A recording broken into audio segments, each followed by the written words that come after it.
Chapter का नाम है थर्मोडायनेमिक्स। इसका पहले मतलब समझते हैं क्या मीनिंग होता है।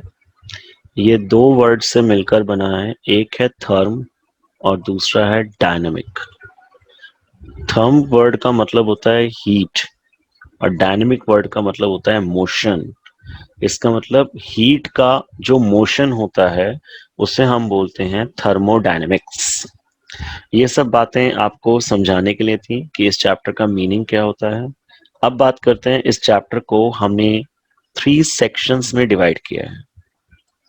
ये जो सेक्शन डिवीजन होता है ये सिर्फ टॉपिक को इजी बनाने के लिए होता है, जिससे कि आपको चैप्टर पढ़ना आपके लिए आसान हो जाए। सबसे पहला हमारे पास है सेक्शन ए,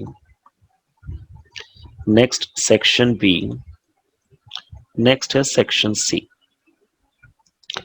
आज हम सेक्शन ए पे काम करेंगे और सेक्शन ए के अंदर जो भी हमारे कॉन्सेप्ट है उनको सीखेंगे। तो सेक्शन ए को समझते हैं, इसके अंदर कौन कौन से टॉपिक्स आते हैं।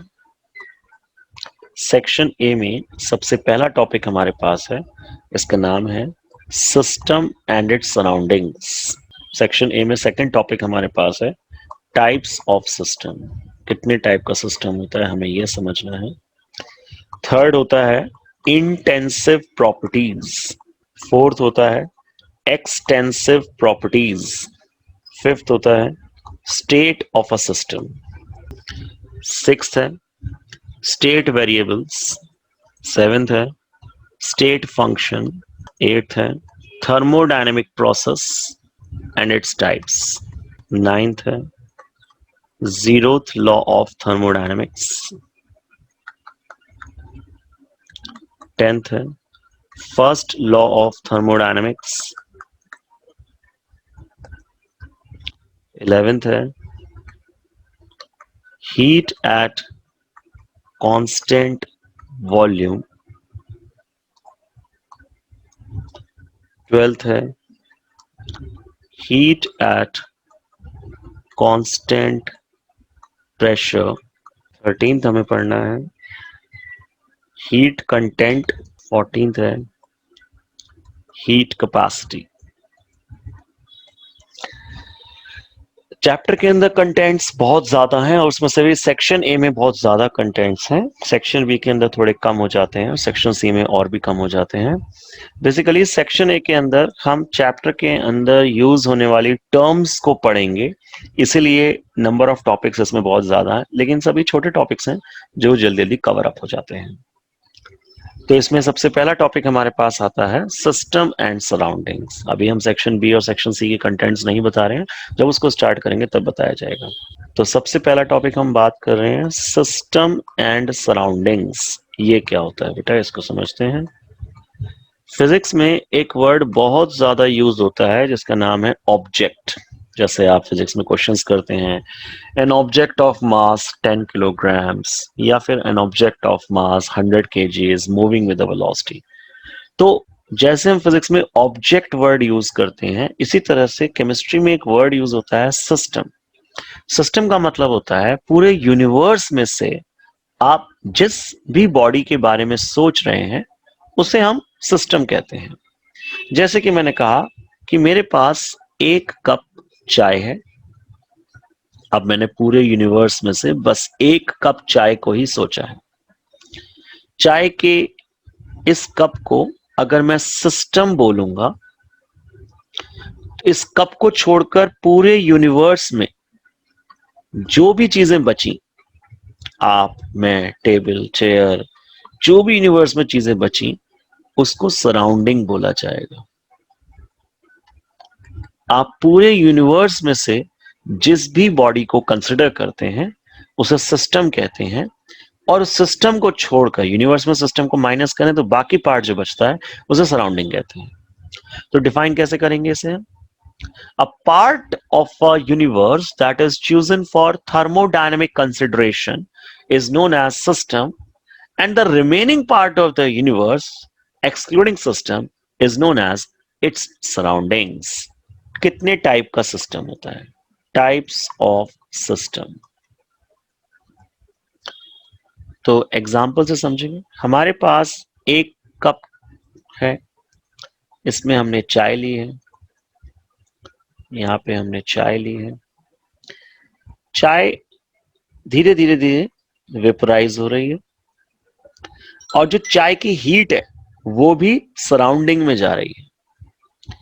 एक ऐसा सिस्टम जिसमें matter as well as energy, matter और एनर्जी दोनों का एक्सचेंज होता है विद इट्स सराउंडिंग्स, इसे कहते हैं ओपन सिस्टम। इसे ओपन सिस्टम के नाम से बुलाते हैं क्योंकि इसमें matter as well as energy दोनों का एक्सचेंज हो रहा है विद इट्स सराउंडिंग्स। चलो फिर से सोचते हैं। हमारे पास एक कप है, इसमें चाय है। हम चाहते हैं चाय के अंदर कोई भी डस्ट पार्टिकल नहीं गिरना चाहिए, ना ही चाय को वेपराइज होना है। तो हमने क्या करा, इसके ऊपर टी कोस्टर रख दिया। टी कोस्टर इसके ऊपर हमने प्लेस कर दिया। क्या टी कोस्टर इसकी एनर्जी को भी रोक पाएगा? बताइए। चाय की जो हीट है वो तो अब भी सराउंडिंग में जा रही होगी। इट मींस ऐसा सिस्टम जिसमें मैटर कैन नॉट, कोई डस्ट चाय के अंदर नहीं गिर सकती, चाय बाहर नहीं जा सकती, मैटर कैन नॉट, लेकिन एनर्जी तो जाएगी। धीरे धीरे चाय ठंडी होगी। Energy can be exchange, matter can not but energy can be exchange with its surroundings. ऐसे सिस्टम को बोलते हैं क्लोज्ड सिस्टम। अब हम चाहते हैं कि ना तो चाय ठंडी हो, ना ही चाय के अंदर कुछ डस्ट पार्टिकल्स गिरे। ऐसा करने के लिए हमने इसे थर्मस फ्लास्क में रख दिया। थर्मस फ्लास्क में इंसुलेटर की कवरिंग होती है। ये इंसुलेटर है जिसे हम यहां दिखा रहे हैं,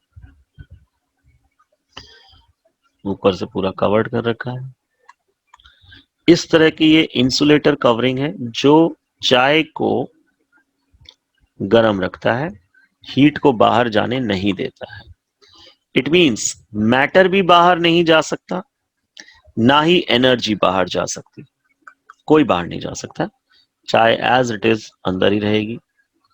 इसको बोलते हैं आइसोलेटेड सिस्टम।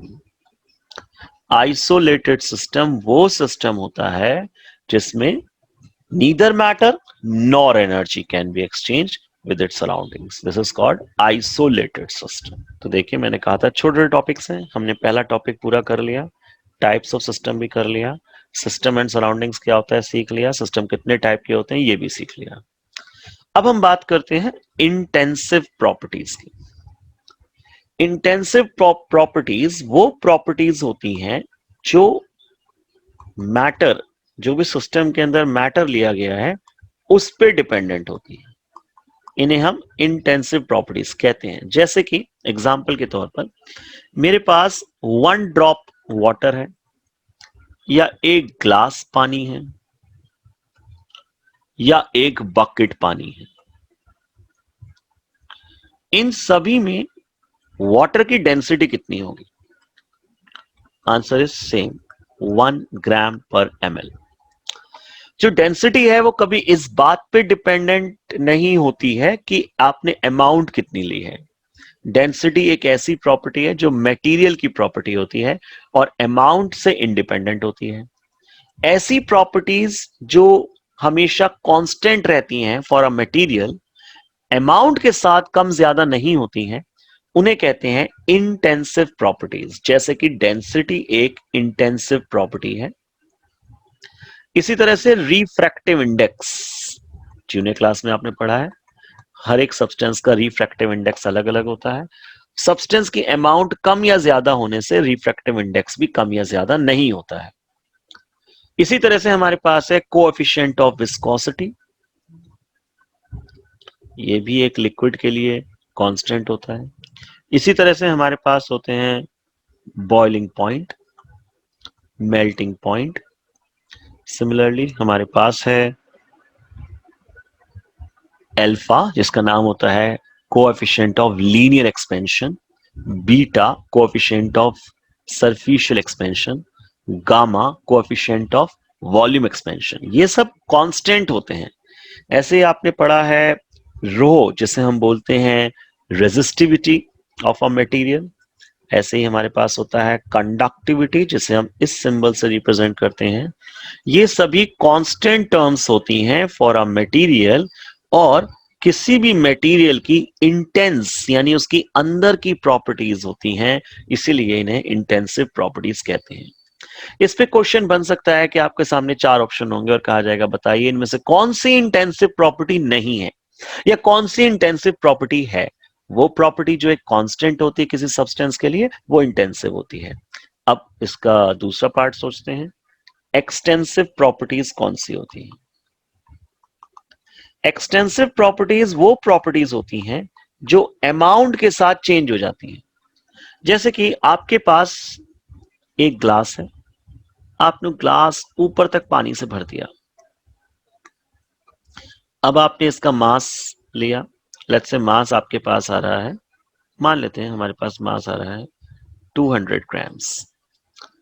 आपने नेक्स्ट टाइम जो पानी है वो सिर्फ हाफ भरा है।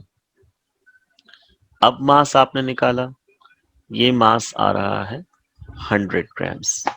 आप देख रहे हैं मास अमाउंट के कम या ज्यादा करने से चेंज हो गया, जबकि डेंसिटी कम या ज्यादा करने से चेंज नहीं हुई थी।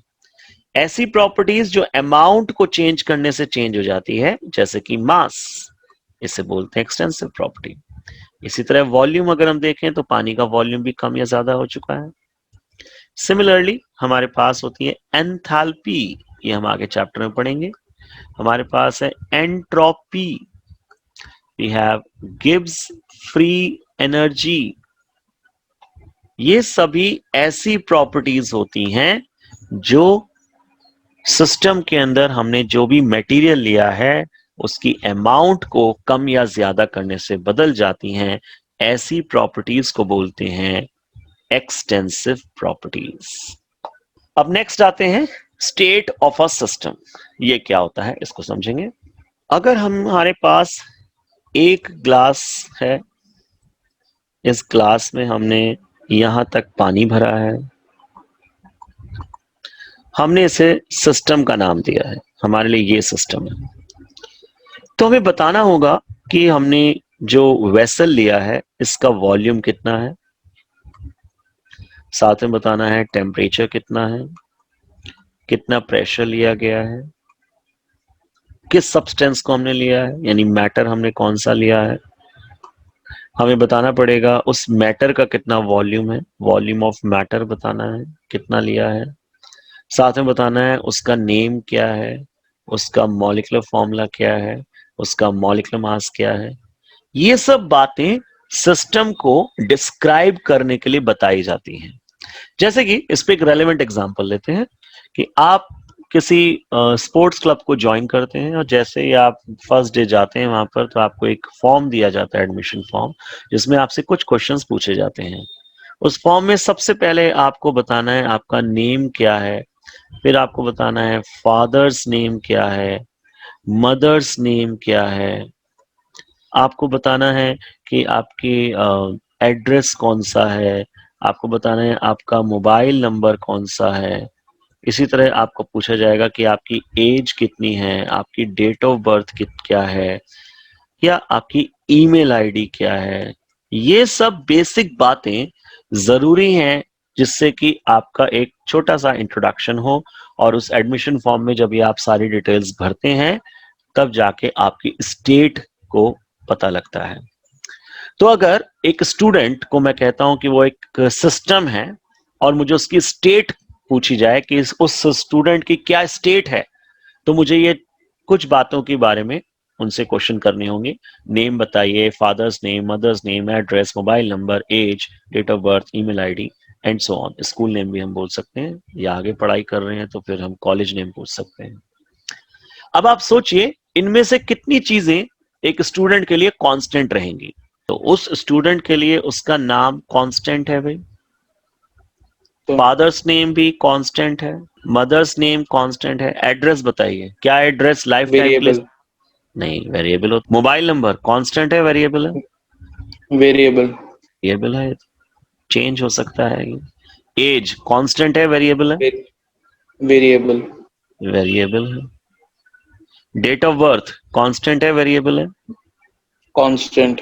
Constant. Date of birth life time तक सेम रहती है।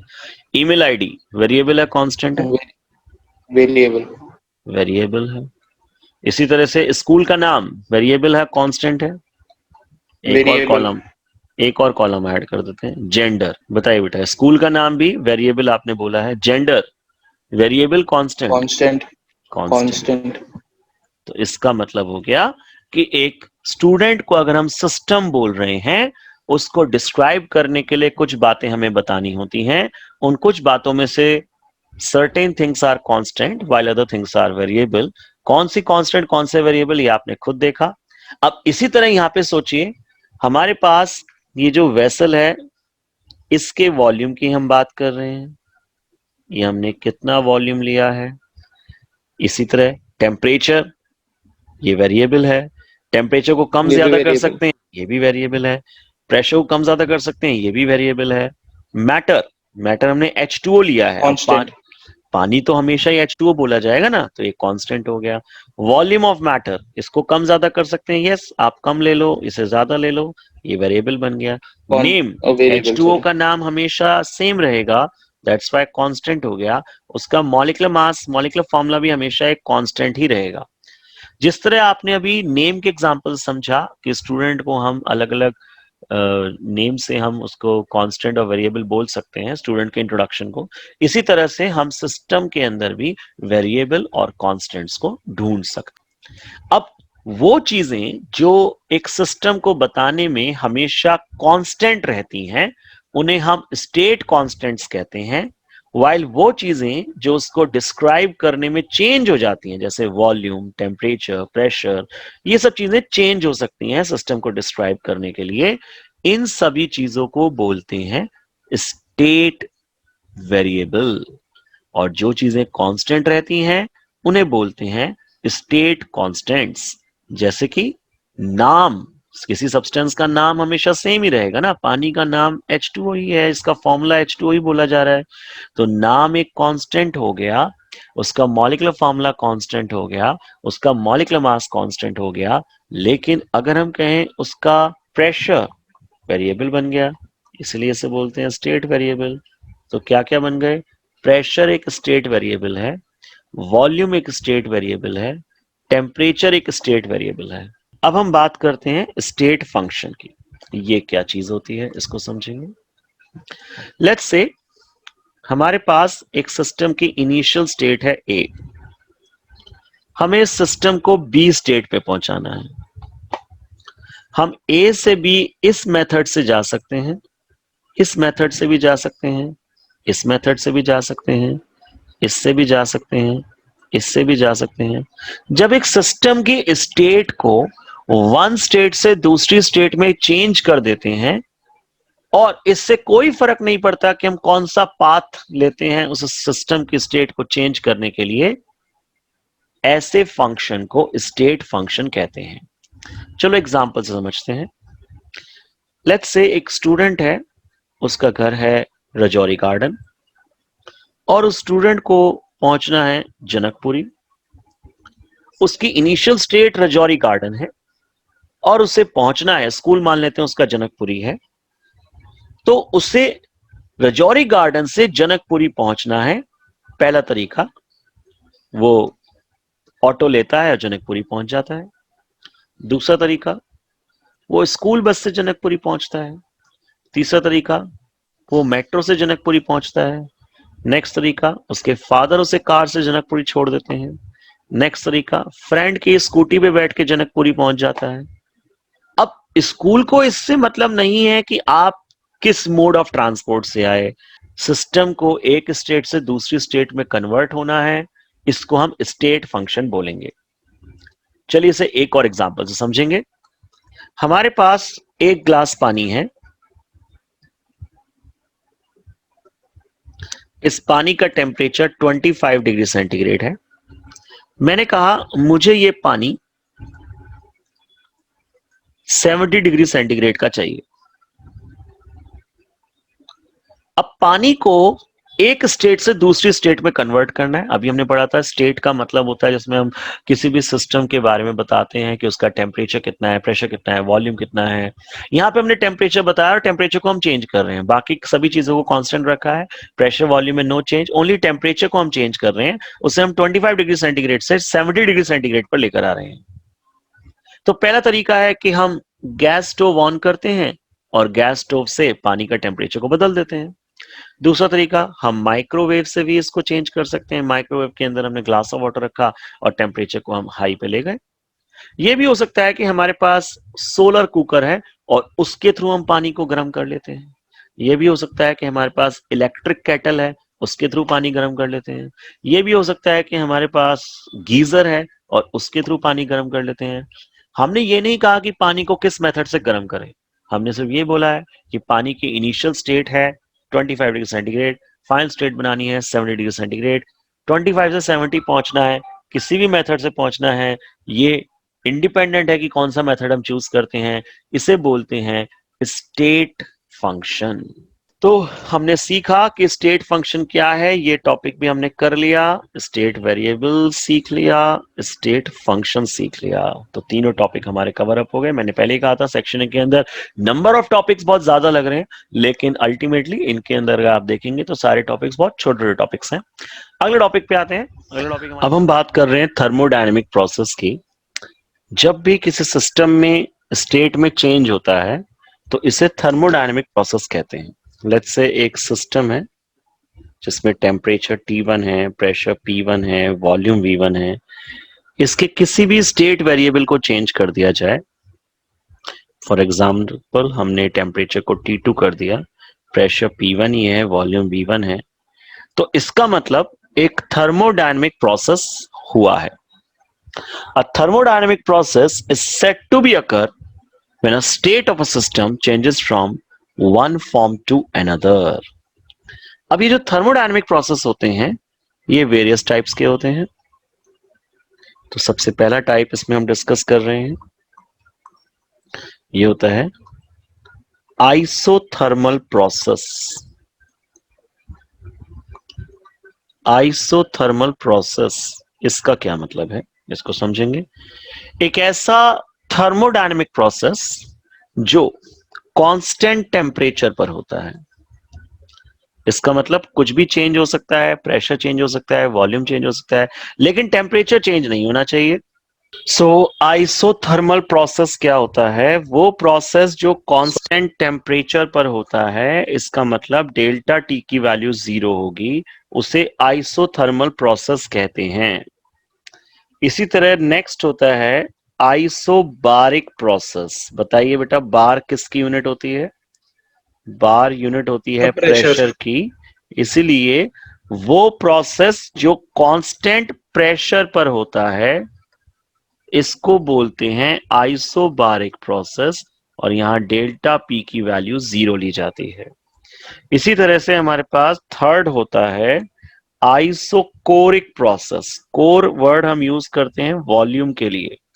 वो प्रोसेस जो कांस्टेंट वॉल्यूम पर होता है उसे बोलते हैं आइसोकोरिक प्रोसेस, और यहां डेल्टा वी की वैल्यू को 0 लेते हैं।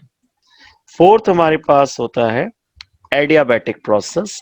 एडियाबैटिक प्रोसेस का मतलब होता है वो प्रोसेस जिसमें एनर्जी को कांस्टेंट लिया जाता है। तो ये कांस्टेंट एनर्जी पर है होता है, एनर्जी का सिंबल Q लेते हैं, तो डेल्टा Q की वैल्यू 0 होती है। इसी तरह से हमारे पास फिफ्थ प्रोसेस होता है रिवर्सिबल प्रोसेस। रिवर्सिबल प्रोसेस का मतलब है जिसमें हीट को रिवर्स किया जा सके, या हम ये कह सकते हैं कि रिएक्टेंट को प्रोडक्ट बना देते हैं, प्रोडक्ट को रिएक्टेंट बना देते हैं। ऐसा प्रोसेस जिसमें इंटर कन्वर्जन हो सकता है रिएक्टेंट का प्रोडक्ट में, प्रोडक्ट का रिएक्टेंट में, इसे बोलते हैं रिवर्सिबल प्रोसेस। जैसे कि हमारे पास है H2O सॉलिड से मिल गया H2O लिक्विड, फिर H2O लिक्विड से मिल गया H2O सॉलिड। तो बर्फ से पानी, पानी से बर्फ बनने में हीट का एक्सचेंज हो रहा है। जितनी हीट बर्फ से पानी बनने में यूज हो रही है, वही हीट वापस H2O लिक्विड से H2O सॉलिड में यूज हो रही है, तो इसको बोलते हैं हम रिवर्सिबल प्रोसेस। इसी तरह हमारे पास सिक्स्थ आता है इररिवर्सिबल प्रोसेस। तो इररिवर्सिबल प्रोसेस वो होता है जिसमें हम इंटर कन्वर्जन नहीं कर सकते। रिएक्टेंट को प्रोडक्ट बना सकते हैं लेकिन वापस प्रोडक्ट को रिएक्टेंट नहीं बना सकते, हीट को वापस कन्वर्ट नहीं कर सकते। इस तरह के प्रोसेस को बोलते हैं irreversible process. Is this clear? तो ये हमने पढ़ा कि कौन कौन से टाइप्स होते हैं हमारे पास, तो ये भी हमने सीख लिया है, that is thermodynamic process and its types. अब हम नेक्स्ट टॉपिक स्टार्ट कर रहे हैं और that is zeroth law of thermodynamics. पहले इस लॉ को समझने के लिए हम एग्जांपल ले रहे हैं। मान लीजिए हमारे पास एक स्टूडेंट है, इसका नाम है लेट्स से विशेष। ऐसे ही रैंडमली मैंने एक नाम सेलेक्ट कर लिया, विशेष। विशेष का ब्रदर है राज, दोनों का ब्रदर मैंने बताया, विशेष का ब्रदर है राज, और राज का ब्रदर है निखिल। तो बताइए विशेष और निखिल में क्या रिलेशन है? So brother हुआ ना? ब्रदर हुआ ना, मानते हैं इस बात को? अब Yes, सेम पैटर्न से जो अभी आपने स्टोरी समझी, ये छोटा सा इलस्ट्रेशन समझा, इसी तरह से आप समझेंगे कि हमारे पास एक सिस्टम है ए, ये दूसरे सिस्टम बी के साथ थर्मोडायनेमिक है। थर्मोडायनेमिक इक्विलिब्रियम का मतलब होता है कि जितनी हीट ए के पास है उतनी हीट ही बी के पास है। ए सिस्टम का नाम है, बी दूसरे सिस्टम का नाम है, ए और बी दोनों थर्मोडायनेमिक इक्विलिब्रियम में है। इसका मतलब जितनी हीट ए के पास है उतनी हीट बी के पास है, और इसी तरह बी भी सी के साथ थर्मोडायनेमिक इक्विलिब्रियम में है। जितनी हीट बी के पास है उतनी हीट सी के पास है। इट मींस बी और सी दोनों थर्मोडायनेमिक इक्विलिब्रियम में हैं। तो बताइए ए और सी भी क्या थर्मोडायनेमिक इक्विलिब्रियम में होंगे? yes, so इसी को बोलते हैं जीरोथ लॉ ऑफ थर्मोडायनेमिक्स। क्या है जीरोथ लॉ? ध्यान समझेंगे। If two systems A and C are separately in thermodynamic equilibrium with another system B, then definitely these two systems A and C will also be in thermodynamic equilibrium. अगर दो system A और C किसी तीसरे system B के साथ thermodynamic equilibrium में हैं, तो डेफिनेटली ये दोनों सिस्टम A C भी आपस में थर्मोडायनेमिक इक्विलिब्रियम में होंगे। थर्मोडायनेमिक इक्विलिब्रियम वो स्टेज होती है जिसमें दोनों सिस्टम के पास सेम हीट होती है, ना हीट ए से बी में जा सकती है, ना ही बी से हीट ए में आ सकती है।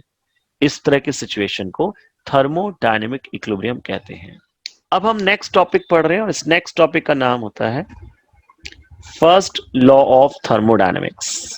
फर्स्ट लॉ ऑफ थर्मोडायनेमिक्स ये क्या होता है इसे समझेंगे। ये लॉ बताता है energy can neither be created nor destroyed, it can only be transfer from one form to another. Energy को ना तो हम क्रिएट कर सकते हैं ना डिस्ट्रॉय कर सकते हैं, इसको सिर्फ एक फॉर्म से दूसरी फॉर्म में कन्वर्ट कर सकते हैं। अब कैसे होता है कन्वर्जन, इसी बात को हम समझने जाते हैं। इसके लिए हमें समझना होगा कि इसे हम 3 पॉइंट्स में पढ़ते हैं। It can be explained on the basis of first part internal energy, second part heat, third part work done. पहले आपको ये तीनों बातें सीखनी होंगी, उसके बाद ही आप फर्स्ट लॉ ऑफ थर्मोडायनेमिक्स को समझ पाएंगे। तो हम बात कर रहे हैं अब इंटरनल एनर्जी की। ये क्या चीज होती है? इंटरनल एनर्जी को हम कैपिटल ई से या फिर कैपिटल यू से रिप्रेजेंट करते हैं। कुछ बुक्स में कैपिटल ई है, कुछ बुक्स में कैपिटल यू है। आपके स्कूल में जो पढ़ाया गया है आप वो सिंबल को यूज करेंगे। तो एक सिस्टम के अंदर जितने भी एटम्स हैं, मॉलिक्यूल्स हैं, और वो जिस तरह की भी एनर्जी पोजेस कर रहे हैं, उन सभी एनर्जी का सम कहलाता है internal energy. So internal energy is equal to sum of kinetic energy, potential energy, electrical energy, vibrational energy, rotational energy, nuclear energy and so on. Atom molecules में किसी भी तरह की एनर्जी है, उन सभी एनर्जी का सम कहलाता है इंटरनल एनर्जी। अब ये साइन कन्वेंशन आप याद रखें। इफ एनर्जी इज एब्सॉर्ब्ड, अगर एनर्जी एब्सॉर्ब हो जाती है तो फाइनल एनर्जी हमेशा इनिशियल एनर्जी से ज्यादा आती है। फाइनल एनर्जी को E2 बोल रहे हैं, 2 मतलब बाद में आता है 2 नंबर, इसलिए फाइनल बोल रहे हैं इसे। E1, 1 क्योंकि पहले आता है तो उसे इनिशियल एनर्जी बोल रहे हैं। जब भी एनर्जी एब्सॉर्ब करता है सिस्टम, तो E2 की वैल्यू E1 से ज्यादा होगी। डेल्टा E का मतलब होता है फाइनल माइनस इनिशियल, और डेल्टा E की वैल्यू पॉजिटिव ली जाएगी क्योंकि हम बड़े नंबर में से छोटे नंबर को माइनस कर रहे हैं। अब इसी का रिवर्स सोचिए। इफ एनर्जी इज रिलीज्ड, अगर एनर्जी को हम रिलीज कर रहे हैं, यानी कि एक सिस्टम के अंदर से एनर्जी निकल रही है, तो जो फाइनल एनर्जी है वो E1 से छोटी है। E2 value is less than E1। Delta E का फॉर्मूला हमेशा होता है final energy minus initial energy, और इस बार ये नंबर नेगेटिव आएगा क्योंकि आप एक छोटे नंबर में से बड़ा नंबर माइनस कर रहे हैं, दैट्स वाई ये नेगेटिव मिलेगा। इस सब को हम बोलते हैं साइन कन्वेंशन, जो आपको एनर्जी के लिए याद रखना है कि अगर एनर्जी एब्सॉर्ब होती है तो E2 वैल्यू E1 से बड़ी हो जाती है, डेल्टा E पॉजिटिव होता है। अगर एनर्जी रिलीज होती है तो E2 value less than E1 हो जाती है और डेल्टा E नेगेटिव हो जाता है। अब सेकंड हमारे पास होता है हीट। हीट का सिंपल Q होता है। हीट को निकालने के लिए हमारे सामने दो सिचुएशन होंगी। दोनों में से किसी एक कंडीशन का फॉर्मूला आपको लगाना होगा। पहली कंडीशन क्या है? व्हेन हीट इज एब्सॉर्ब्ड और evolved at constant physical state but temperature is changed. इसका मतलब हुआ हीट एब्सॉर्ब या इवॉल्व हो रही है, फिजिकल स्टेट में कोई चेंज नहीं आया, लेकिन टेम्परेचर चेंज हो गया। फॉर एग्जाम्पल हमारे पास है H2O लिक्विड, से बना रहे हैं हम H2O लिक्विड। यहां टेम्परेचर हमारे पास है 25 डिग्री सेंटीग्रेड और यहां टेम्परेचर है 70 डिग्री सेंटीग्रेड। ऐसे केस में हम फॉर्मूला लगाएंगे Q is equal to MC delta T। Q is equal to MC delta T, ये फॉर्मूला हमें लगाना है। वेयर Q का क्या मतलब है? Q stands for heat absorbed और इवॉल्व्ड।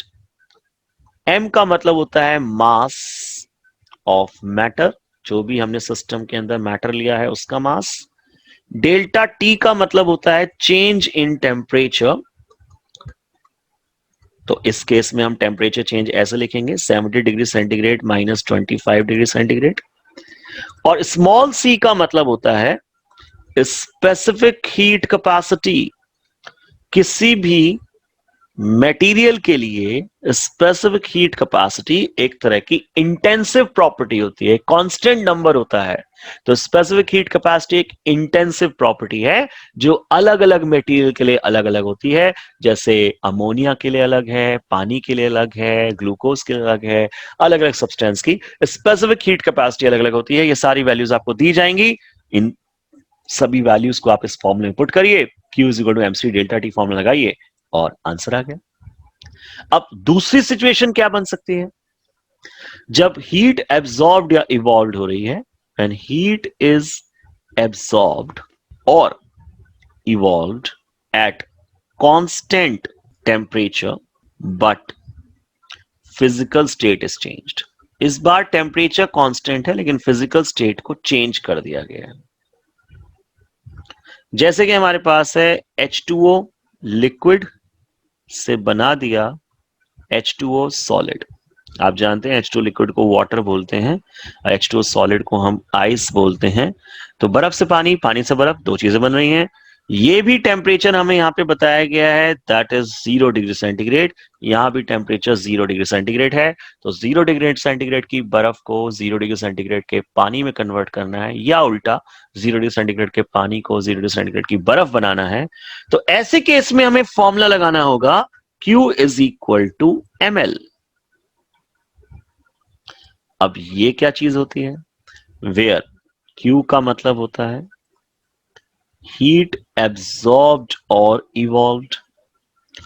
M का मतलब होता है मास ऑफ मटेरियल, उस मटेरियल का मास या मैटर का मास आपको दिया जाएगा। L का मतलब होता है लेटेंट हीट। अब लेटेंट हीट वो हीट होती है जो फिजिकल स्टेट चेंज करने के लिए कांस्टेंट नंबर होता है। जैसे कि latent heat of fusion, fusion का मतलब होता है जब कोई सब्सटेंस सॉलिड से लिक्विड स्टेट में आता है, और ये कांस्टेंट नंबर होता है। अगेन एक इंटेंसिव प्रॉपर्टी होती है।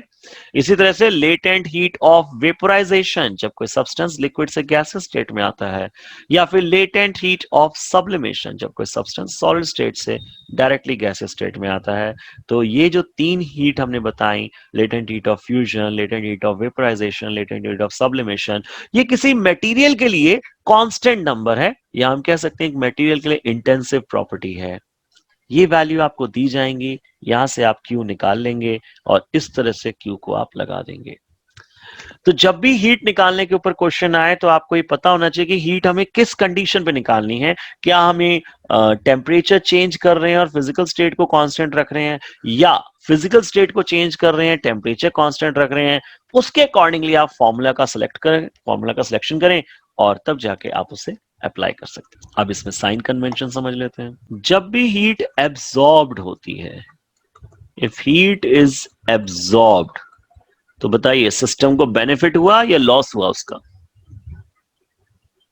सर सिस्टम को अगर हीट अब्सॉर्ब हो रही तो सिस्टम को बेनिफिट होगा ना। तो Q की वैल्यू पॉजिटिव हो गई। इफ हीट इज रिलीज्ड, अब बताइए एक सिस्टम के पास से हीट रिलीज हो रही है, तो लॉस होगा। Q की वैल्यू नेगेटिव लेनी है। सिंपल सिंपल बात है जो आपको याद रखनी है। If heat is absorbed Q is positive, if heat is released Q is negative. तो हमने सीख लिया इंटरनल एनर्जी क्या होता है, हीट क्या होता है, और अब हम बात कर रहे हैं वर्क डन की। वर्क डन किसे कहते हैं? हमारे पास एक सिलेंड्रिकल वेसल है और हमने इस पर पिस्टन लगा दिया है। पिस्टन पता है ना आपको क्या होता है, जिसको हम ऊपर नीचे कर सकते हैं। तो ये हमारे पास एक पिस्टन है। हम इस पे नीचे की तरफ फोर्स F लगा रहे हैं, जिससे ये डिस्प्लेस हो जाता है और अब यहां पे आ जाता है। कितना डिस्प्लेस हुआ? दैट इज डेल्टा या dx मान लेते हैं, जैसे हम फिजिक्स में मानते हैं dx।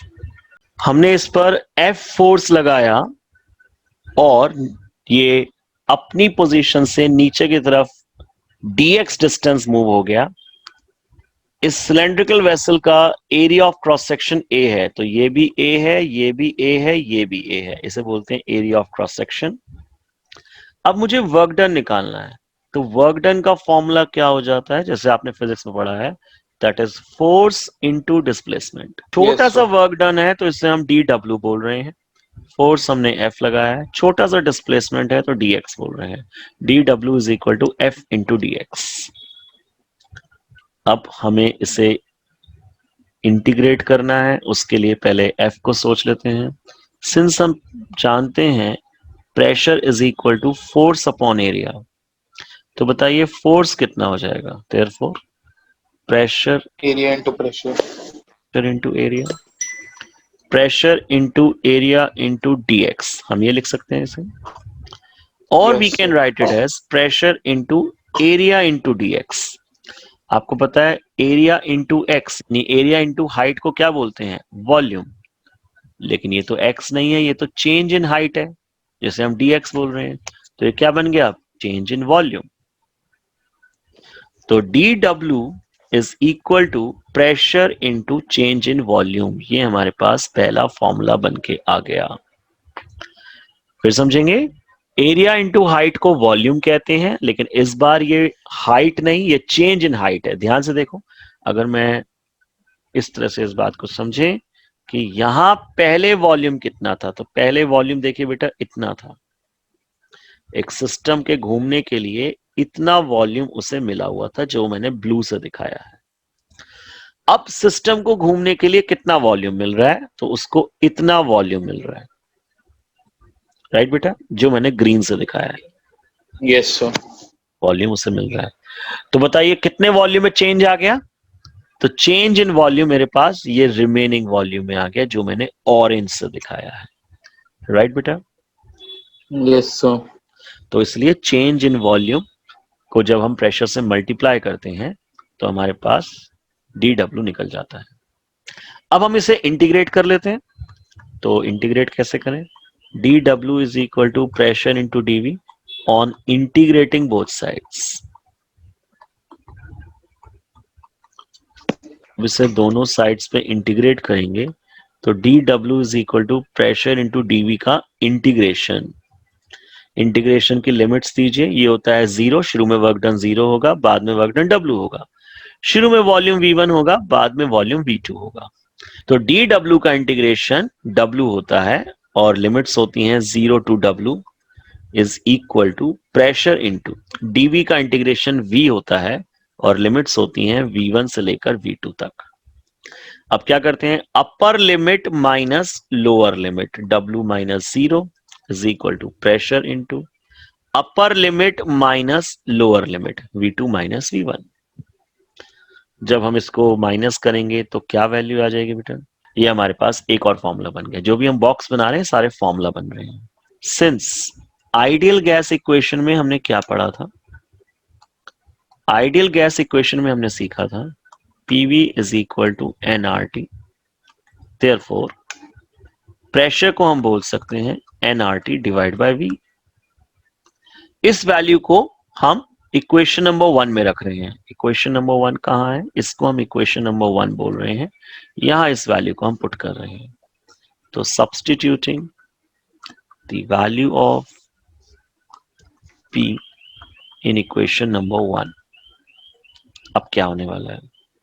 dW is equal to pressure into dV, so dW is equal to nRT divided by V into dV। Integration करने में हमेशा कांस्टेंट चीजों को बाहर निकाल दिया जाता है। इसे ऐसे लिखा जाएगा dW is equal to nRT into 1 upon V dV। Multiplication में हम आगे पीछे चीजों को कर सकते हैं मल्टीप्लिकेशन में। नाउ इंटीग्रेट करते हैं इसे अब ऑन इंटीग्रेटिंग बोथ साइड्स। जब हम दोनों साइड्स पे इंटीग्रेशन करेंगे तो dW is equal to nRT 1 upon V dV का इंटीग्रेशन और यहां पे इसका इंटीग्रेशन। लिमिट्स होती हैं 0 से लेकर W तक और इसकी लिमिट्स होती हैं V1 से लेकर V2 तक। अब कुछ इंटीग्रेशन के रूल सुन लेते हैं। जब आप 1 अपॉन x dx का इंटीग्रेशन करते हैं तो इसका आंसर आता है ln x। ln का मतलब होता है ऐसा लॉग जिसका बेस e है, इसको हम ln नाम से बुलाते हैं, इसे ln x कहते हैं। और जब भी हम लिखते हैं log x तो इसका मतलब होता है इसका बेस 10 होता है। इसको सिंपल लैंग्वेज में log x लिखा जाता है। आप ln को log में और log को ln में कन्वर्ट कर सकते हैं। कैसे करते हैं? ln x is equal to 2.303 times of log x। तो जब भी हमें ln को log में कन्वर्ट करना है तो उसको लिखने का तरीका है ln x is equal to 2.303 times of log x।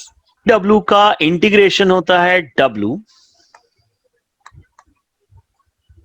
Limits are 0 से लेकर W तक, nRT 1 अपॉन V dV का इंटीग्रेशन होता है ln V, limits are V1 से लेकर V2 तक। अब फॉर्मूला है upper limit minus lower limit, that is ln V2 minus ln V1। ये वैल्यू हो गई W is equal to nRT। ln v2 में से ln v1 माइनस करना है। लॉग की ये प्रॉपर्टी होती है कि log a minus log b को लिखते हैं log a अपॉन b। फिर से सुनते हैं इस बात को, जब भी हम ln a minus ln b लिखते हैं तो इसका मतलब होता है ln a अपॉन b। यहां पे इसी प्रॉपर्टी को हम लगा देते हैं। तो W इज इक्वल टू, अब देखिए ln को कन्वर्ट कर रहे हैं log में, तो जब भी ln को log में कन्वर्ट करते हैं तो इसे मल्टीप्लाई कर लेते हैं 2.303 times of log v2 upon v1, or we can write it as W is equal to 2.303 nRT into log v2 upon v1। ये हमारा वर्क डन निकालने का थर्ड फॉर्मूला आ गया। सेकंड फॉर्मूला ये रहा एंड फर्स्ट फॉर्मूला ये रहा। तो इस तरह से वर्क डन निकालने के 3 फॉर्मूला हैं। D W is equal to pressure into DV, second formula है W is equal to P delta V, third formula है W is equal to 2.303 N R T into log v2 upon v1। अब आते हैं sign convention पे। If work is done on the system, जब भी system पे काम होता है, इसका मतलब हुआ जो ऑब्जर्वर है वो पिस्टन को नीचे करेगा। पिस्टन को नीचे करने का मतलब होता है दैट इज कंप्रेशन होगा। जब भी कंप्रेशन होता है इस केस में W को पॉजिटिव लिया जाता है क्योंकि सिस्टम पर काम हो रहा है। अंदर वाले मेटल पार्टिकल्स ने कुछ नहीं करा, ऑब्जर्वर ने पिस्टन को नीचे करा, पिस्टन को दबाया, कंप्रेस करा, W पॉजिटिव हुआ क्योंकि work is done on the system हुआ। उल्टा सोचते हैं, if work is done by the system, अगर सिस्टम ने काम किया, इसका मतलब अंदर वाले जो पार्टिकल्स हैं, मटेरियल के पार्टिकल्स ने, उन्होंने पिस्टन को ऊपर किया, इसे क्या बोलेंगे? This is called expansion. अगर एक्सपेंशन होता है तो ऐसे केस में W की वैल्यू को नेगेटिव लिया जाता है। नेक्स्ट टॉपिक हमारे पास है और इसका नाम है mathematical expression of first law of thermodynamics. First law of thermodynamics का हम मैथमेटिकल एक्सप्रेशन सीख रहे हैं। मान लीजिए हमारे पास एक सिस्टम है, इस सिस्टम को ऐसे हम रेक्टेंगुलर बॉक्स से दिखा रहे हैं। ये एक सिस्टम है और इसकी इंटरनल एनर्जी E1 है।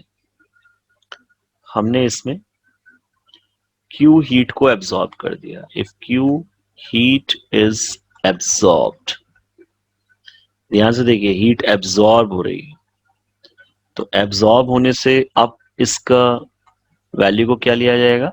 E1 plus Q। क्यों? क्योंकि जब भी हीट एब्सॉर्ब होती है तो हम Q की वैल्यू को पॉजिटिव लेते हैं।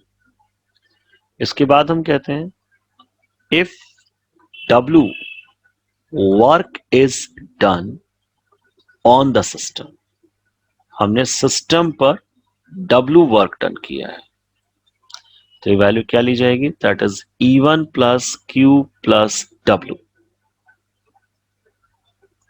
According to first law of thermodynamics, E2 की वैल्यू यानी फाइनल एनर्जी बन जाती है E1 plus Q plus W।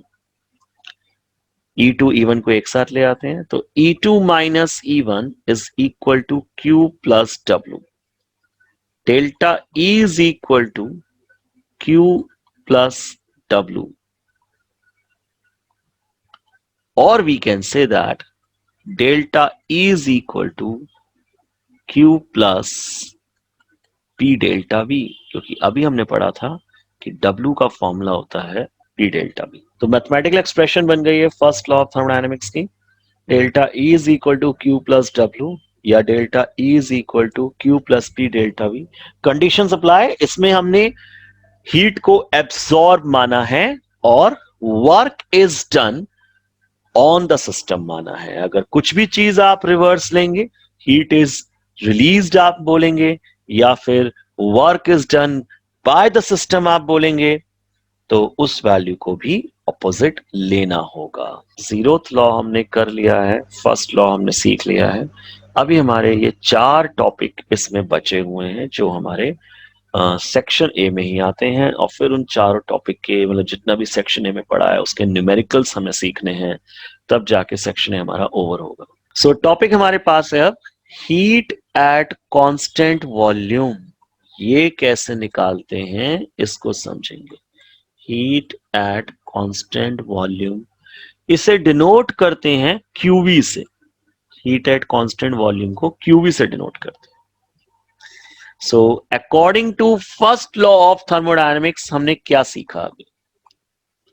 According to first law of thermodynamics हमने सीखा delta E is equal to Q plus W. If work is done by the system, अगर by the system काम होता तो हम इसे कैसे लिखते हैं? Delta E is equal to Q minus W लिखते हैं, और we can write it as Q is equal to delta E plus W लिखते हैं, और we can write it as Q is equal to delta E plus P delta V। जब भी किसी चीज को कांस्टेंट करते हैं तो उसका तरीका क्या है? हम इस बार कांस्टेंट कर रहे हैं वॉल्यूम को, तो कांस्टेंट वॉल्यूम पे डेल्टा वी 0 हो जाता है। तो इसका पैटर्न है कि जो भी आप कांस्टेंट कर रहे हैं किसी स्टेट वेरिएबल को या स्टेट कांस्टेंट को, तो उसको ब्रैकेट में डालकर नीचे लिख दीजिए। इसका मतलब हुआ कि हीट को हम कांस्टेंट वॉल्यूम पे अब मेजर करेंगे, which is equal to delta E plus P delta V. इसे भी आपको कांस्टेंट वॉल्यूम पे मेजर करना है। इसे हम लिख सकते हैं QV is equal to delta E plus P into 0। अब जब P को 0 से मल्टीप्लाई कर दोगे तो कितनी वैल्यू आ जाएगी? That is 0। सो इसका मतलब QV is equal to delta E। तो कंक्लूजन बनता है हीट एट कांस्टेंट वॉल्यूम, इसी को बोलते हैं चेंज इन इंटरनल एनर्जी। तो जब भी कहा जाए QV निकालो तो इस बात का इनडायरेक्टली मतलब है कि आपसे कहा जा रहा है चेंज इन इंटरनल एनर्जी निकालो, या आपसे कहा जाए डेल्टा E निकालो तो इस बात का मतलब है कि आपसे हीट एट कांस्टेंट वॉल्यूम को पूछा जा रहा है। अब इसी तरह से हम बात करेंगे हीट एट कांस्टेंट प्रेशर। ये क्या होता है? हीट एट कांस्टेंट प्रेशर निकालने से पहले हमें समझना होगा हीट कंटेंट क्या होता है। हीट कंटेंट को हम एंथैल्पी भी बोलते हैं। इसे एंथैल्पी ऑफ सिस्टम भी बोला जाता है। किसी भी सिस्टम की एंथैल्पी को हम हीट कंटेंट बोलते हैं और इसे H से डिनोट करते हैं। मान लीजिए हमारे पास एक सिस्टम है, इस सिस्टम का हमें टेम्परेचर पता है, प्रेशर पता है, वॉल्यूम पता है, उसकी इंटरनल एनर्जी पता है। तो इस एंथैल्पी का क्या मतलब है? That is sum of internal energy and the product of pressure and volume. Enthalpy का मीनिंग होता है sum of internal energy and the product of pressure and volume. So we can write it as H is equal to E plus PV। हम इसको इस तरह से लिख सकते हैं। अगर हम कहते हैं कि हमें फर्स्ट कंडीशन पे ढूंढना है कि H की वैल्यू कितनी होगी, अगर हम कंडीशन 1 अप्लाई करते हैं कि लेट्स से इनिशियली इसकी वैल्यू है H1 is equal to E1 plus PV1। याद रहे ये सारी बातें एक कांस्टेंट प्रेशर पे रन हो रही हैं। At constant pressure, enthalpy is equal to an internal energy plus pressure into volume। और जब हम इनिशियली बात कर रहे हैं कि लेट्स से इनिशियल स्टेज है तो H1 is equal to E1 plus PV1 है। अब हमने चेंज कर दिया तो H2 फाइनल स्टेज हो जाती है E2 प्लस P2। प्रेशर में कोई चेंज नहीं करा, हमने इंटरनल एनर्जी वॉल्यूम को चेंज करा तो हमारे पास H2 की वैल्यू भी चेंज आ गई। ये हमारे पास फर्स्ट इक्वेशन है, ये हमारे पास सेकंड इक्वेशन है। इसको माइनस कर लेते हैं, 2 में से इक्वेशन 1 को माइनस कर रहे हैं।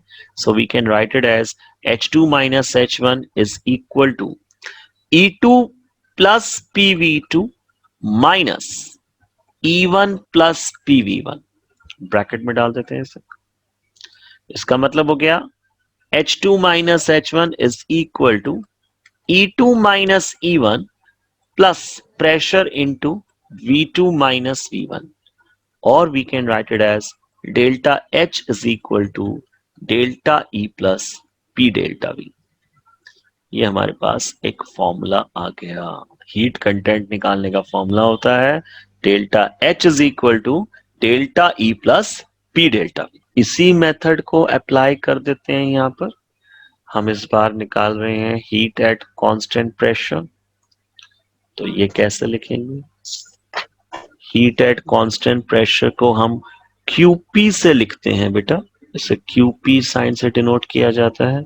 इसका मीनिंग क्या है? यहाँ पे इसका मीनिंग बन रहा है कि हीट है, नीचे छोटा सा P लिखा हुआ है, मल्टीप्लीकेशन नहीं है, जस्ट सिंबल होता है हीट एट कांस्टेंट प्रेशर को डिनोट करने के लिए, that is QP। According to first law of thermodynamics, delta E is equal to Q plus W. If work is done on the system, delta E is equal to Q minus W, or Q is equal to delta E plus W, or we can write it as Q is equal to delta E plus P delta V। इस बार हमारे पास है constant pressure. जब constant pressure होता है तो इसे ऐसे डिनोट किया जाता है QP is equal to delta E plus P delta V at constant pressure।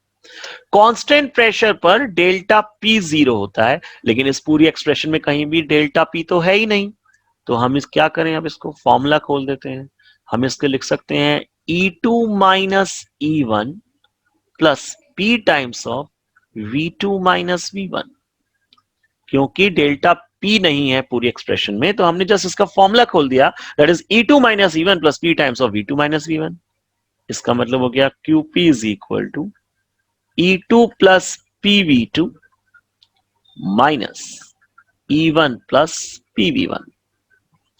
और अभी हमने पढ़ा था कि E1 प्लस PV1 को बोलते हैं H1, E2 प्लस PV2 को बोलते हैं H2।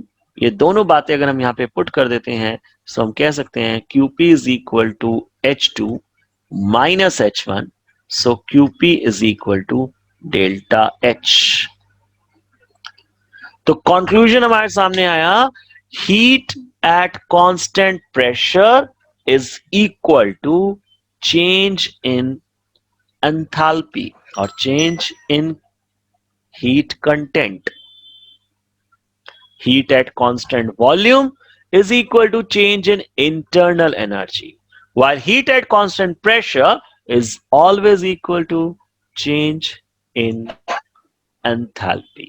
तो हमने हीट एट कांस्टेंट वॉल्यूम कर लिया, हीट एट कांस्टेंट प्रेशर कर लिया, हीट कंटेंट कर लिया।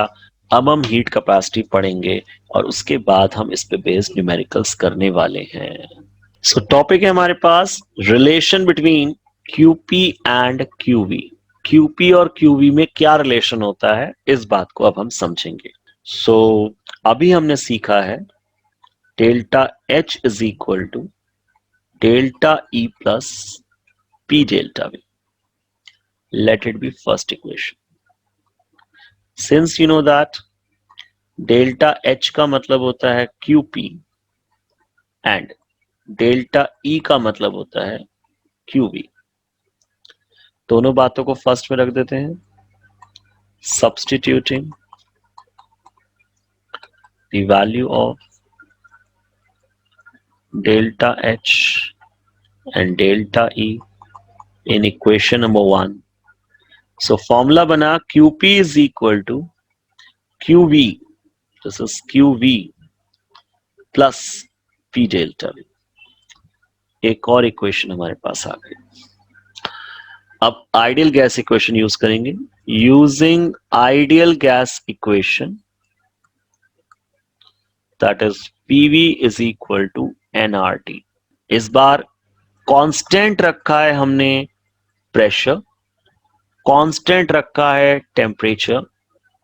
अगर प्रेशर कांस्टेंट है और वॉल्यूम में चेंज होता है, हम वॉल्यूम चेंज ही कंसिडर क्यों कर रहे हैं? क्योंकि यहाँ पे वॉल्यूम चेंज दिया गया है इस फॉर्मूले में, तो हमें चेंज इन वॉल्यूम को ही सोचना पड़ेगा। तो अगर वॉल्यूम में चेंज हो रहा है तो राइट हैंड साइड में क्या चेंज हो सकता है? R एक कांस्टेंट है, टेम्परेचर एक कांस्टेंट है, तो हमें चेंज इन मोल्स लेने पड़ेंगे। और क्योंकि ये गैसियस इक्वेशन है तो बेटर रहेगा हम इसको नीचे जी लगा दें। इसका मतलब हमें सिर्फ गैसियस मोल्स में चेंज ही काउंट करना होगा। तो P delta V is equal to delta NGRT। P delta V delta NGRT के इक्वल हो जाएगा। अब इस बात को यहां पे रख देते हैं तो इसका मीनिंग बन जाता है that is QP is equal to QV plus delta NGRT। ये हमारे पास एक्सप्रेशन आ गई। इसको बॉक्स में डाल देते हैं।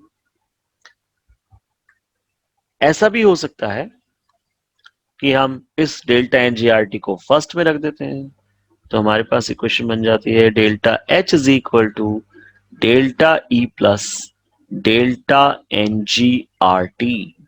तो ये भी एक फॉर्मूला बन गया हमारे पास, इसे भी बॉक्स में डाल देते हैं। ये भी एक फॉर्मूला है, इसे भी बॉक्स में डाल सकते हैं, और ये भी एक फॉर्मूला है, इसे भी बॉक्स में डाल सकते हैं।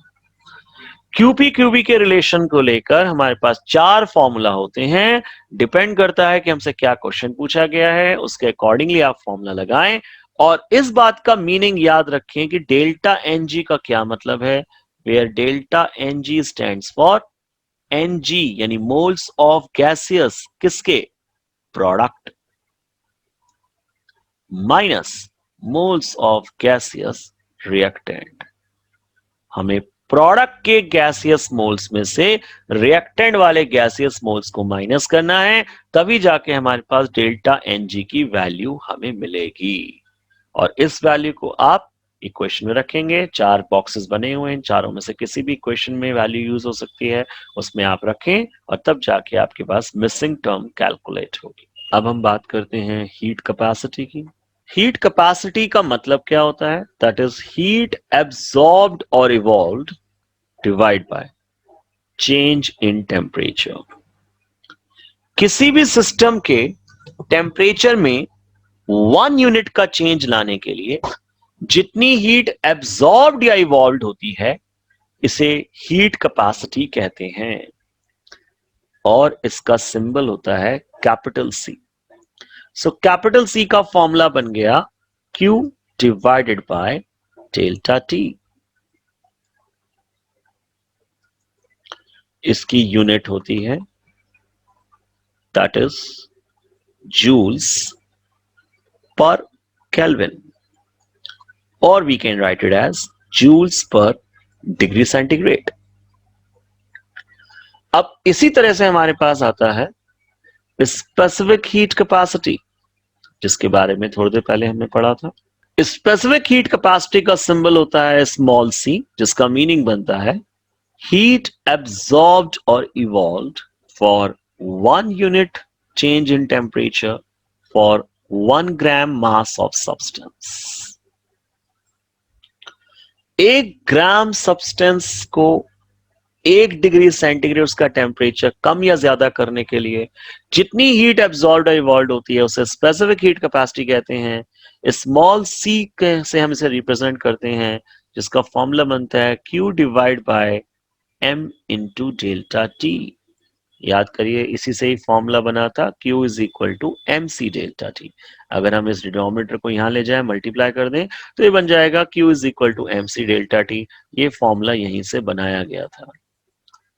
ये जो है इसे बोलते हैं स्पेसिफिक हीट कैपेसिटी। अब हम इसकी यूनिट की बात करेंगे तो इसकी यूनिट हो जाती है joules per kelvin into grams, और we can write it as joule per gram per kelvin, और we can write it as joules per gram degree centigrade.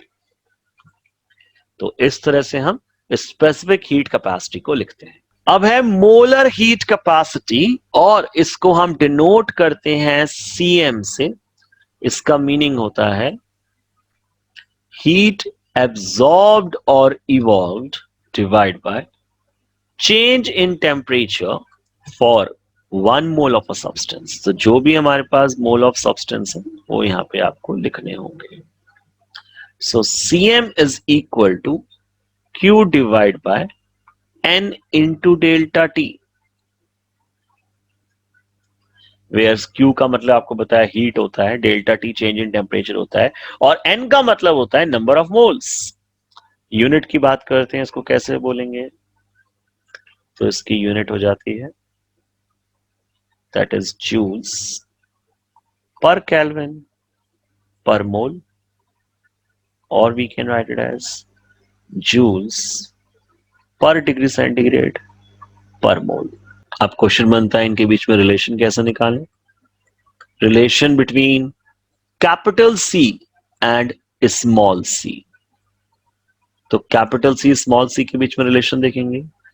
Capital C is equal to Q divide by delta T, small C जिसे बोलते हैं specific heat capacity, that is Q divide by M into delta T. Let it be first equation, let it be second equation, दोनों equation को हम divide कर लेते हैं। तो capital C divide by small C is equal to Q divide by delta T whole divide by Q divide by M into delta T. कुछ cut रहा है तो बताइए। क्यू से क्यू कैंसिल, डेल्टा टी से डेल्टा टी कैंसिल, तो कितनी value आ गई बेटा, capital C is equal to mass into small C. अब इसी तरह हम रिलेशन बनाएंगे, relation between capital C and C M. Capital C का फॉर्मूला होता है Q divide by delta T, C M का फॉर्मूला होता है Q divide by N into delta T. Let it be first, let it be second, first को second से divide कर देते हैं, capital C divide by C M is equal to Q divide by delta T whole divide by Q divide by N into delta T. क्या क्या cut रहा है, Q से Q cancel, delta T cancel, so we can write it as capital C is equal to number of moles into C M. इस तरह से हम इस फॉर्मूले को बना सकते हैं। Relation between small C and C M, दोनों रिलेशंस को ध्यान से देखिए। कैपिटल सी का मीनिंग होता है N into C M, capital C का मतलब होता है mass into specific heat capacity, दोनों को इक्वेट कर दीजिए, mass into specific heat capacity is equal to number of moles into molar heat capacity. Moles निकालने का क्या फॉर्मूला होता है, तो मोल्स को लिखते हैं हम mass upon molecular mass into CM. इस मास से ये मास कैंसिल आउट हो जाएगा, तो हम कह सकते हैं molar heat capacity is equal to molar mass into specific heat capacity. ये हमारे पास रिलेशन आ गया। सो हमने सीखा अभी कि हीट कैपेसिटी क्या होती है। हीट कैपेसिटी का मतलब होता है हीट एब्सॉर्ब्ड और evolved divide by change in temperature. इसके बाद हमने पढ़ा स्पेसिफिक हीट कैपेसिटी, ये क्या होती है। स्पेसिफिक हीट कैपेसिटी को हम कैपिटल सी से डिनोट करते हैं, दैट इज हीट एब्सॉर्ब्ड और evolved to change the temperature of a system by 1 degree centigrade for 1 gram mass of a substance। इसके बाद हमने सीखा molar heat capacity. Molar heat capacity का मीनिंग होता है हीट एब्सॉर्ब्ड और evolved to change the temperature of a system by 1 degree centigrade for 1 mole of a substance. और अब हम बात करते हैं मोलर हीट कैपेसिटी के टाइप्स की। मोलर हीट कैपेसिटी दो टाइप की होती है। एक होती है heat capacity at constant volume. इस heat capacity at constant volume को डिनोट करते हैं सीवी से, जबकि दूसरी होती है heat capacity at constant pressure. Heat capacity at constant pressure को हम डिनोट करते हैं सीपी से। सबसे पहले हमें सीपी और सीवी दोनों को सेपरेटली समझना होगा, उसके बाद इन दोनों के बीच में हमें रिलेशन को डिराइव करना होगा।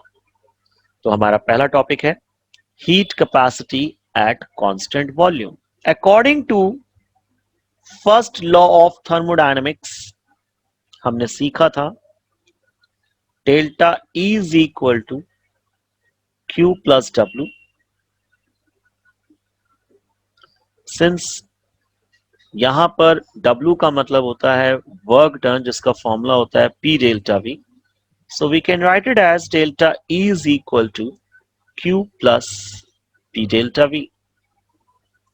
इसका मीनिंग हो जाता है, अगर हम पूरी इक्वेशन को डेल्टा टी से डिवाइड कर लें तो हम इसे लिख सकते हैं divide equation, let's say first equation है equation number 1 by delta T on both sides. So we can write it as delta E divided by delta T is equal to Q plus P delta V divided by delta T. It means delta E upon delta T is equal to Q upon delta T. हमने numerator को अलग अलग कर दिया है, P delta V divided by delta T. अब हम बात कर रहे हैं कांस्टेंट वॉल्यूम पर. कांस्टेंट वॉल्यूम पर डेल्टा V की वैल्यू 0 हो जाती है.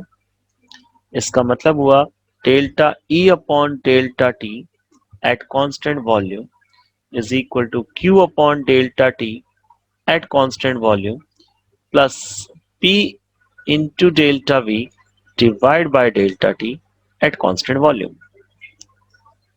ये बन जाता है delta E divide by delta T at constant volume which is equal to Q upon delta T, heat absorbed or revolved divided by change in temperature, इसी को बोलते हैं CV, plus P into delta V की value 0 है divided by delta T.